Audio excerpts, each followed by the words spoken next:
Dari Geraha Sangkakala Surabaya 1062 The Voice of Love.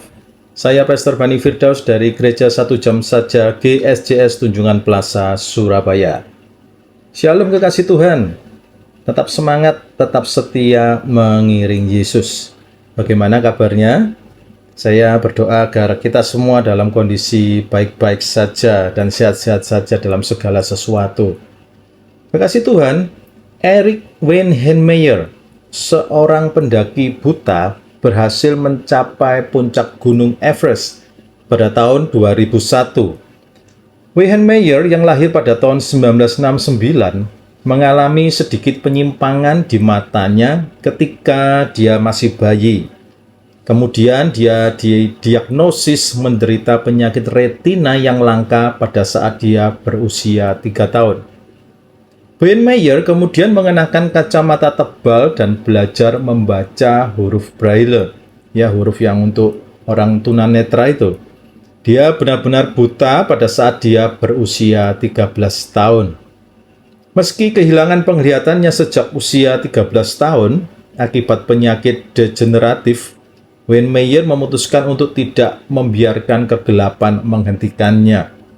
Weihenmayer pertama-tama mendaki dengan ayahnya dan jatuh cinta dengan panjat tebing pada usia 16 tahun di sebuah camp untuk orang buta. Dan di orang buta camp itu, orang-orang biasanya memanggil anak laki-laki ini adalah monyet, karena keahliannya untuk memanjat tebing. Weihenmayer mulai mendaki gunung di awal usia 20-an. Bagi orang buta, pola lingkungan adalah kunci untuk membuat jalan ke dunia. Contohnya, dia harus bisa memetakan pattern atau pola dari rumahnya sendiri. Ketinggian dari meja-meja yang ada di sekitarnya, kemudian letak-letak kursi, meja makan, lemari, bahkan tangga, itu sebisa mungkin tidak berubah bagi seorang yang tunanetra.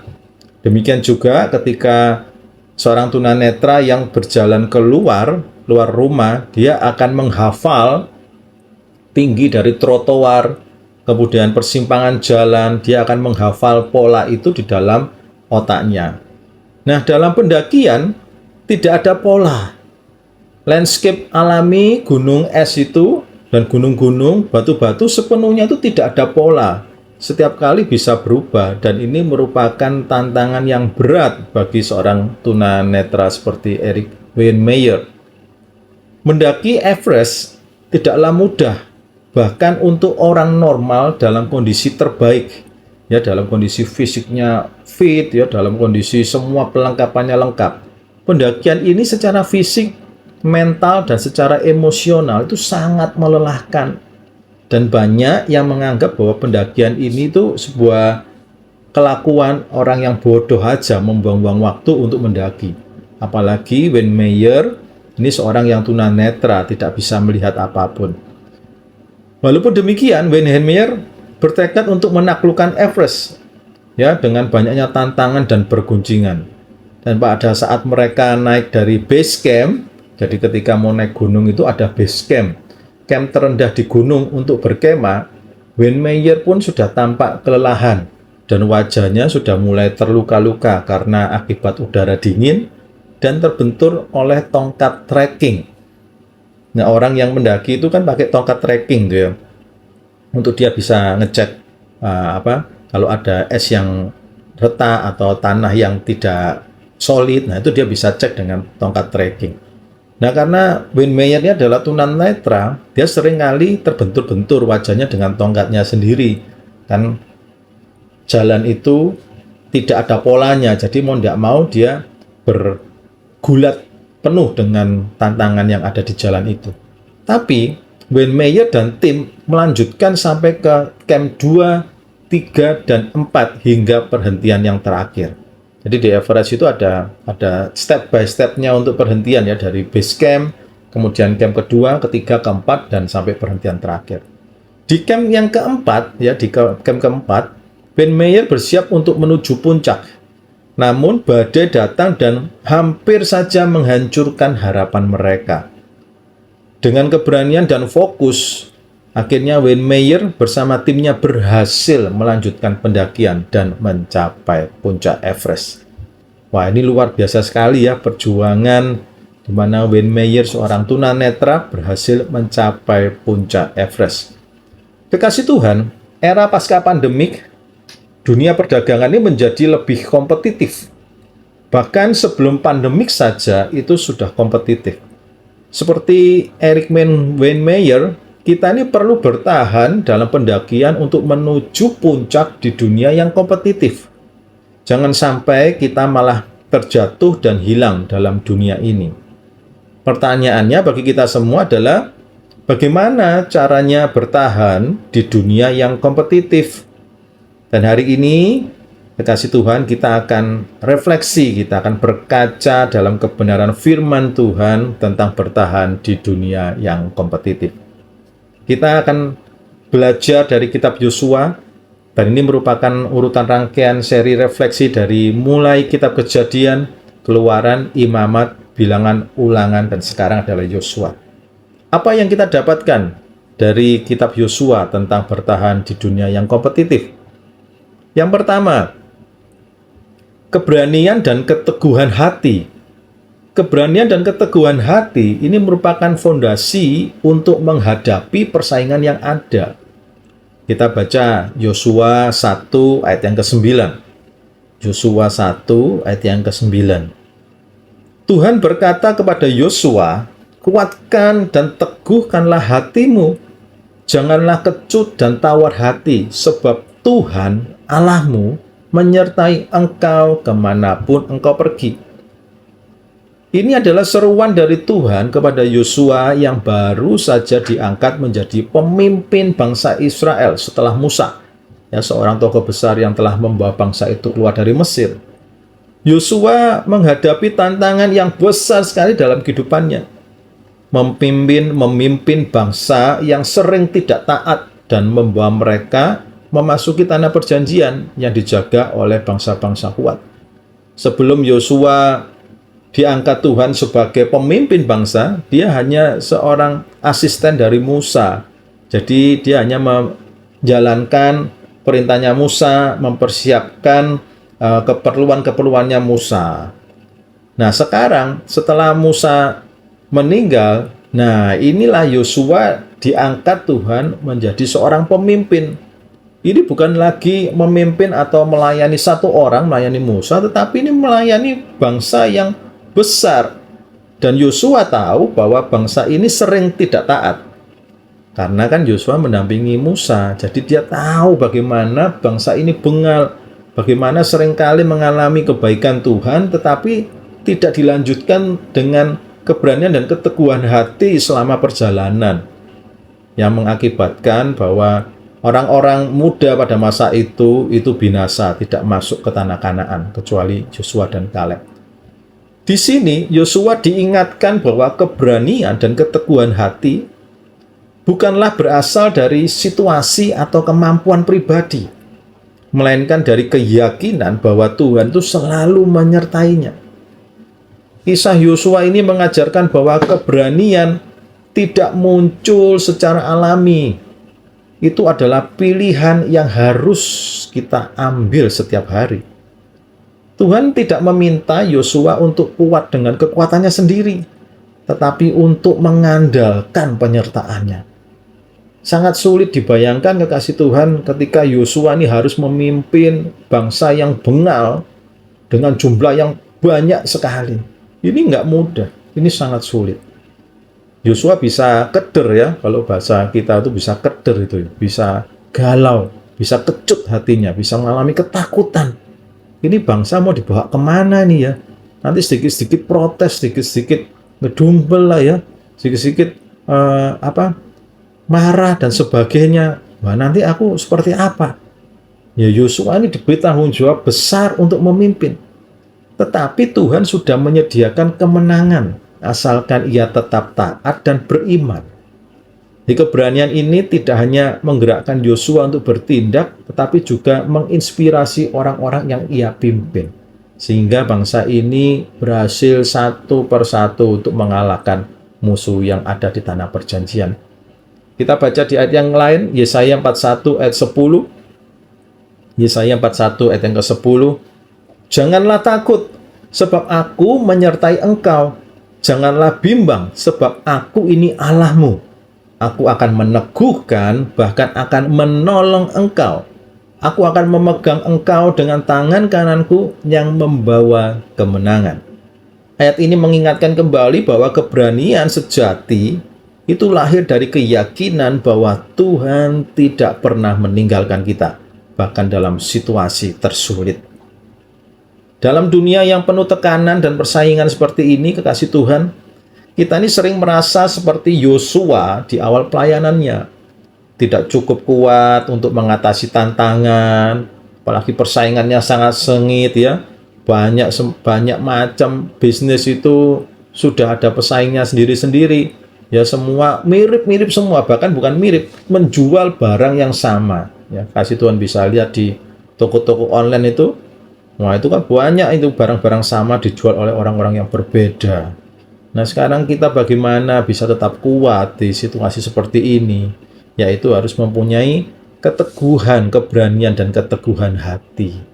Kasih Tuhan, dan saya ini adalah Yosua yang akan membawa bangsa yang besar untuk masuk tanah perjanjian. Siapa sih bangsa yang besar itu? Bangsa yang besar itu adalah diri kita sendiri, keluarga kita, bisnis kita, pelayanan kita. Jadi ibaratnya itu kita ini adalah Yosuanya.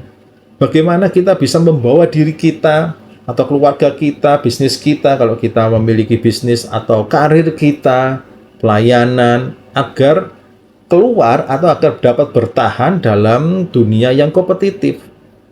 Di sini Tuhan mau kita tetap melangkah dengan kuat dan teguh, berani dan teguh, sambil kita terus membenahi diri, sebab Tuhan itu menyertai kemanapun engkau pergi. Kalau kita lihat tadi ya di ayatnya, di Yosua 1 ayat yang ke-9, itu dikatakan, sebab Tuhan Allahmu menyertai engkau kemanapun engkau pergi. Nah, itu ada kata-katanya, kemanapun engkau pergi. Jadi Tuhan itu akan menyertai kita kemanapun, apapun yang kita usahakan, kita lakukan untuk membenahi bangsa kita, yaitu diri kita, keluarga kita, ya, perekonomian kita, untuk mendapatkan janji Tuhan. Nah, bukan berarti terus Tuhan tuh suruh kita diam-diaman saja, duduk-duduk tenang, tidak. Kalimat tadi dengan jelas, Tuhan menyertai kemanapun engkau pergi, bukan Tuhan menyertai engkau yang duduk-duduk diam. Tidak seperti itu. Jadi artinya kita nih kalau mau bertahan di dunia yang kompetitif, ayo harus gerak. Lihat peluang-peluang yang ada seperti apa. Walaupun banyak sudah barang-barang yang dijual itu sama semua, pasti ada celahnya. Kita harus mulai fokus kemana kita harus berjalan, harus bergerak. Sampai kita mendapatkan tanah perjanjian itu. Sampai kita mendapatkan terobosan baru dalam hidup kekasih Tuhan dan saya. Kasih Tuhan harus ingat bahwa kita ini Yosuanya. Yosua dengan langkah yang berani dan teguh. Dia maju untuk menghadapi persaingan. Poin pertama ini Tuhan mengingatkan kita bahwa keberhasilan itu tidak tergantung pada kemampuan kita saja, melainkan pada keberanian untuk bertindak berdasarkan iman.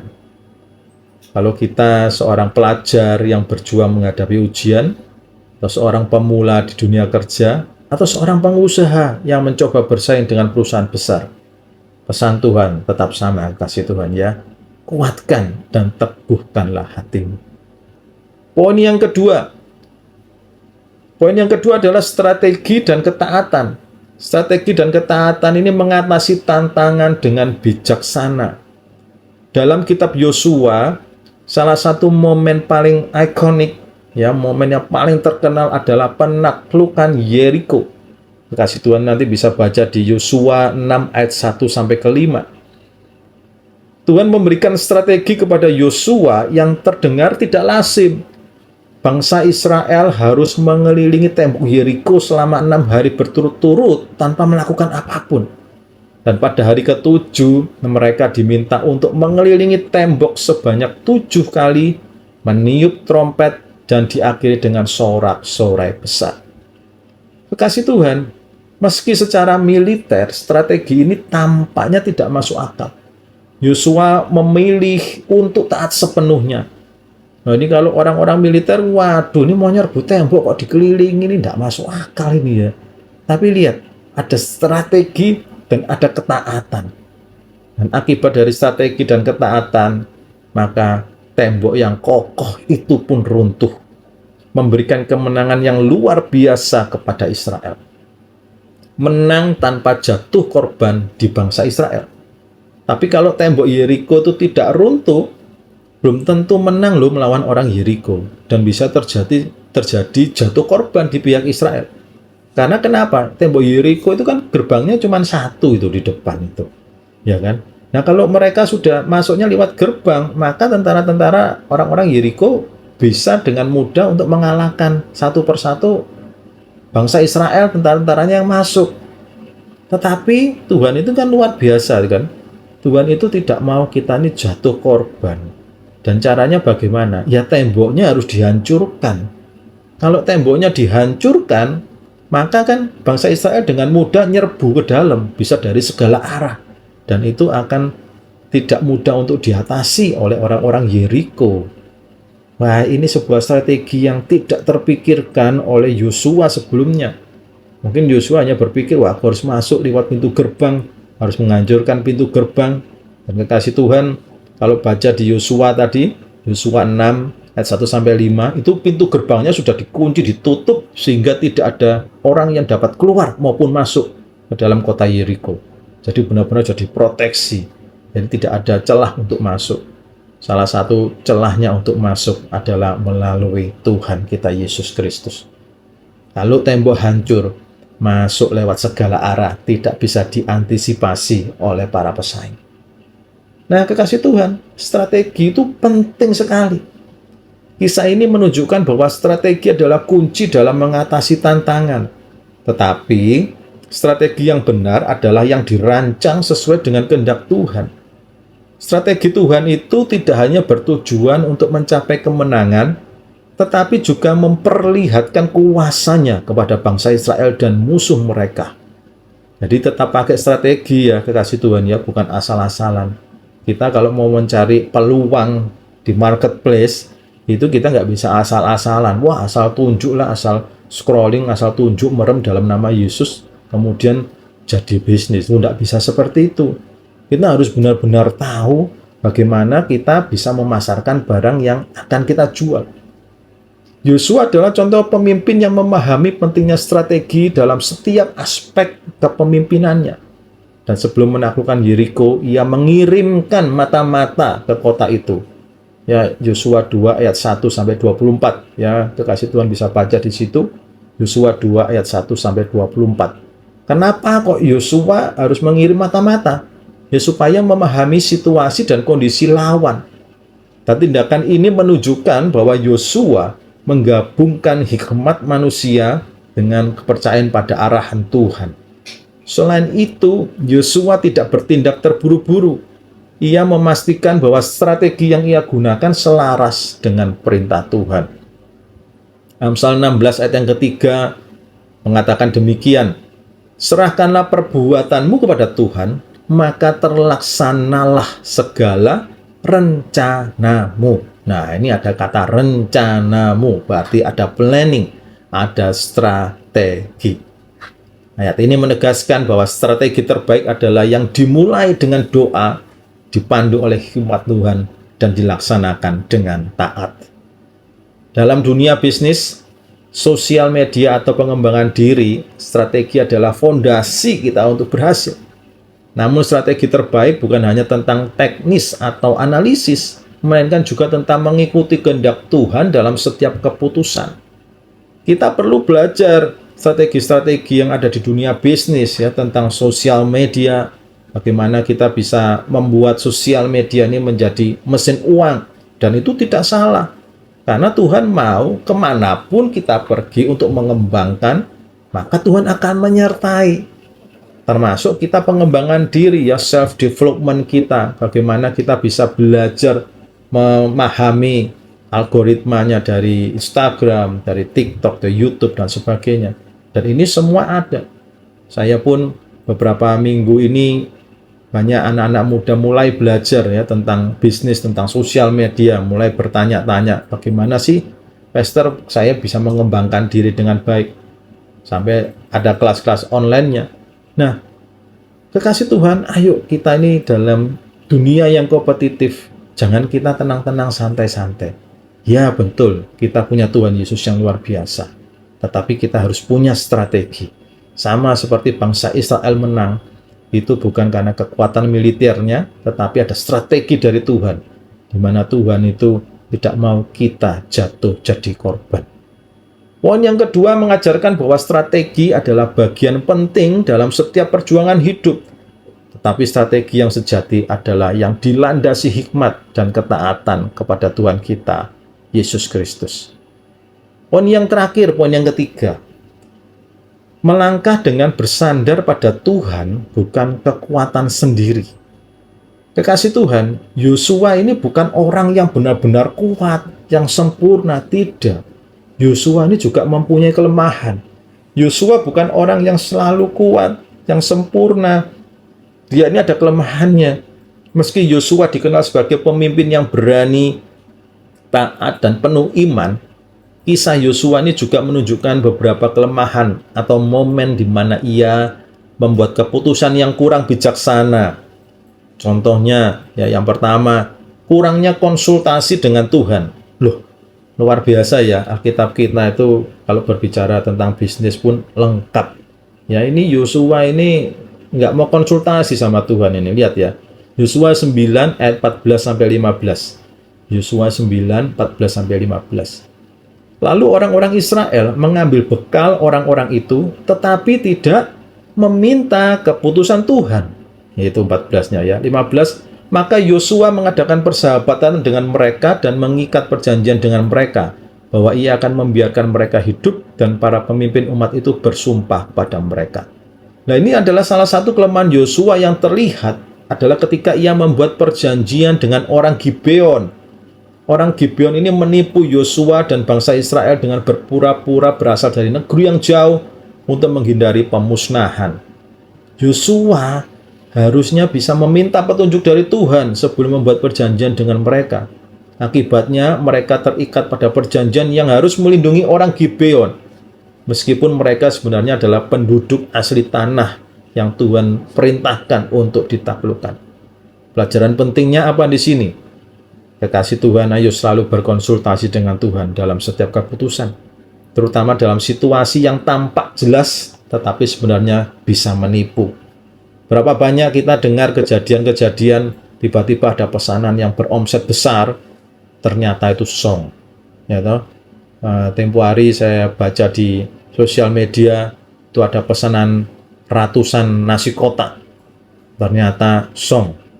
Sudah terlanjur jadi semua, orangnya tidak balik-balik, bayarnya pun pakai struk yang palsu. Nah lihat kekasih Tuhan, ayo kita ini melibatkan Tuhan lebih lagi, konsultasi dengan Tuhan. Kegagalan yang kedua dari Yosua adalah kegagalan dalam mengawasi detail penuh. Yosua 7 ayat 1-5. Ketika bangsa Israel mengalami kekalahan di kota kecil Ai. Ini kan lucu toh. Bisa menang melawan Yeriko yang lebih besar, ngalami dengan kota kecil Ai bisa kalah. Nah, penyebabnya apa? Adalah dosa yang dilakukan Akan, yang melanggar perintah Tuhan. Walaupun ini adalah dosa pribadinya Akan, tetapi Yosua ini kurang bisa memastikan ketaatan total di antara rakyatnya. Ini kan bangsanya sendiri. Ini pelajarannya berharga bagaimana? Terkadang ya kekasih Tuhan, kita ini sebagai Yosua lengah. Kalau kita ini kadang ya nggak taat pada Tuhan. Kadang keluarga kita pun mungkin nggak taat, ya seperti Akan, yang mengakibatkan perekonomian kita ini jatuh, yang mengakibatkan kita ini kalah dalam dunia yang kompetitif. Tetapi apa yang harus kita contoh dari Yosua? Yosua itu kembali pada jalan yang benar, yaitu melangkah dengan bersandar pada Tuhan. Bukan kekuatan sendiri, dan hasilnya luar biasa. Ketika kelima raja orang Amori bergerak maju bersama seluruh tentaranya menyerang Israel, Yosua itu bisa meminta matahari untuk berhenti di daerah Gibeon agar bangsa Israel dapat menyelesaikan peperangan melawan musuh mereka. Di tengah situasi yang menegangkan, Yosua tidak mengandalkan kekuatan militernya sendiri, tetapi meminta pertolongan langsung dari Tuhan untuk memberikan kemenangan yang luar biasa. Kasih Tuhan, dalam dunia bisnis kita, ya, bisnisnya kasih Tuhan atau karir, pengembangan diri itu harus kita terus lakukan. Tetapi jangan lupa, seringkali kita terjebak dalam pola pikir, saya harus melakukannya sendiri. Kita belajar dari Yosua bahwa Tuhanlah sumber kekuatan kita.